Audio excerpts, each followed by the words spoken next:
Sa mapagpalang araw sa ating lahat mga kapatid, ako muli si Ada Velas ng Batch 3 ito ang aking daily devotion. At ngayong araw ay pag-uusapan natin ay why is everyone a hypocrite? O David and Nathan. At ang ating scripture ng araw ay mula sa 2 Samuel chapter 12. Sabi sa ating scripture ng araw, you are the man. Mula sa 2 Samuel chapter 12 verse 7. Sa 2 Samuel chapter 12 mga kapatid, matapos magkasala si David kay Bathsheba at patayin si Uriah, hindi agad siya kinomfort ng Diyos o kinompronta ng direkta. Sa halip ay nagpadala ang Diyos kay Nathan, isang propeta, para kwento sa kanya ang isang parable. May isang mayamang tao na kinuhang tanging halaga ng isang mahirap na lalaki para sa sarili niyang pagkain. Nang marinig ito ni David, nagalit siya at sinabi na dapat para sa na tao yun.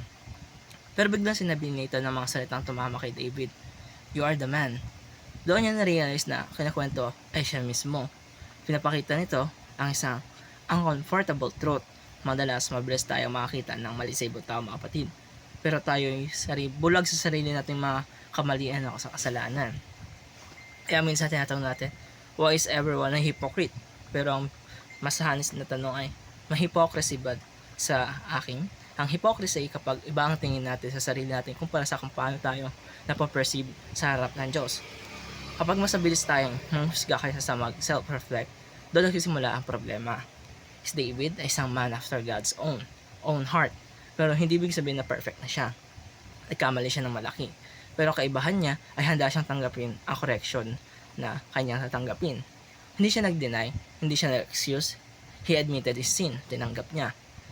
At dito makikita ang tunay difference between ng spiritual maturity, hindi yung walang pagkakamali, kundi yung marunong umamin at magbalik loob sa Diyos. Minsan kasi mga kapatid, ang Diyos ay gumagamit ng ibang tao katulad ni Nathan sa buhay ni David para i-reveal ang mga blind spots natin. Hindi ito para saktan tayo, kundi para iligtas tayo sa mas malalang pagkasira natin. Ang hypocrisy ay mapanganib kasi nagtatago ito sa pride. Kakala natin okay tayo kasi we compare ourselves to others. Pero ang standard ng Diyos ay hindi ibang tao, kundi siya mismo. Kaya ang invitation ng story na ito ay self-examination. Hindi para madown tayo, kundi para makorek tayo mga kapatid. Sa huli, lahat tayo ay nangangailangan ng grace. Lahat tayo may areas na kailangan itama. Pero ang magandang balita dito mga kapatid, ang Diyos ay patient, loving at ready magpatawad sa atin kapag tayo ay nagkamali at bumabalik tayo sa Kanya. Kaya mga kapatid, may mga bagay ba sa buhay natin na mabilis natin hinuhusgahan sa iba pero hindi natin kaya makikita sa ating sarili? Maging honest tayo mga kapatid sa sarili natin at sa Diyos. Tagipin natin ang ating correction, iwasan ng pride at hayaan natin linisan Diyos ang puso natin araw-araw. Kaya mga kapatid, maraming salamat sa panonood.